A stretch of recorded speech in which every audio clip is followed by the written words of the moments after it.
She didn't care that he was disabled, until he stood up on their wedding night. She married a man in a wheelchair, and the world called her a saint. But on their wedding night, as she stepped out of the bathroom in her robe, she froze. Her disabled husband was standing, and when he revealed the truth, her heart shattered. What was supposed to be the most romantic night of her life turned into a moment no one could have predicted. Please support us by subscribe, like, and share for more, with activating the notification bell. Thank you. Emily Reynolds was the kind of woman people admired from afar but feared getting close to. Not because she was cold, but because she was too warm, too good. A primary school teacher from Ohio, Emily had a heart that believed in fairy tales, and more importantly, in people. When she met Daniel Harper through a volunteering event for veterans, she wasn't expecting anything romantic. Daniel was charming, witty, and wheelchair-bound. He had served in the Army and had reportedly suffered a spinal injury during deployment. But what struck Emily wasn't his disability. It was how he refused to let it define him. While others offered Daniel pity, Emily offered conversation. Friendship blossomed quickly. They talked for hours, laughed at dumb movies, and bonded over a shared love for classic soul music. Emily admired Daniel's strength, his mind, his discipline, his humor. Within a few months, friendship turned to affection, and affection to something deeper. When Daniel confessed he had feelings for her, he braced himself for rejection. Instead, Emily replied, "Why would I ever care about your legs when your heart runs faster than anyone I know?" The internet blew up when Emily posted a photo of their engagement. People praised her compassion, saying, "She's an angel." Others accused her of doing it for attention. But Emily didn't care. She was in love, and the world could say what it wanted. The wedding was held in a small, sun-drenched chapel in Colorado. Emily wore a simple white lace dress with her mother's veil pinned delicately in her blonde hair. Daniel looked dashing in a gray suit with a navy blue bow tie, wheeling himself proudly down the aisle. The entire crowd stood as Emily walked toward him. Tears flowed as she leaned down, held his hand, and whispered, "You're perfect." Their vows were raw and honest. Daniel said, "I never thought I'd find someone who'd love me for who I am. You didn't just accept me, Emily. You saved me." The moment they kissed, the guests erupted into applause. The video went viral that evening with the caption, "She married a disabled vet and taught the world what love looks like."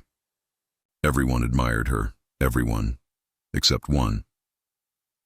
In the corner sat Daniel's older brother, Marcus, rigid, serious, and silent. He didn't clap, he didn't smile, and when he left right after the ceremony without saying a word, Emily wondered why.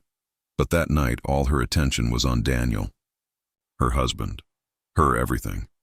The reception was magical, speeches, dancing, cake. Emily danced with her father, her friends, and even did a slow dance with Daniel, where she sat on his lap as he wheeled them both gently in a circle. Guests departed. The limo pulled up. They were off to their honeymoon suite, an elegant cabin tucked into the Colorado mountains. Emily changed into her wedding night robe, heart pounding with anticipation, nervous but excited. When she stepped out of the bathroom, ready to surprise her husband, she gasped. Daniel was standing, no braces, no canes, no assistance, just standing. Emily's hands trembled. "Daniel, what?" He took a step forward, then another, until he was right in front of her. "I need to tell you something," he said. Daniel sat her down and took a deep breath. "I wasn't injured in the war," he confessed. "Not physically, at least. The wheelchair was something I started using after I got back. I had a breakdown, PTSD, anxiety. I couldn't function." He paused, watching her eyes fill with confusion and betrayal. I felt safer in the chair. It gave me an identity that made people understand without asking too many questions. I kept using it, even after therapy, even after I got better. And then I met you. Emily covered her mouth. "You lied to me." "I did," Daniel said, tears in his eyes. "But I didn't do it to deceive you. I was just scared. Scared that if I stood up, I'd lose the only woman who saw me for more than what I was pretending to be. You fell in love with the man in the wheelchair. I didn't know if you'd still love the man who could walk. Silence. Long, heavy, emotional, and then Emily stood up, walked to him and slapped his chest, not in rage, but in overwhelmed disbelief. Do you know how much courage it takes to love someone unconditionally? She whispered. Daniel's lip trembled. I'm so sorry. Then she smiled through her tears. And do you know how much strength it takes to forgive? Weeks later, Emily posted a follow-up video. In it, Daniel walks toward the camera, holding Emily's hand. He tells the whole story. The wheelchair, the emotional scars, the fear, the lie, and the love. Some were outraged.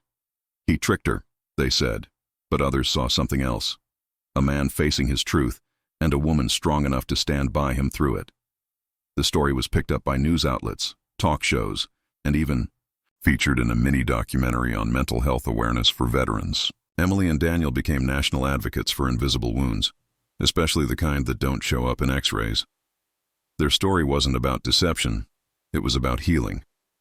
And for Emily, the night Daniel stood up wasn't the moment she questioned her love.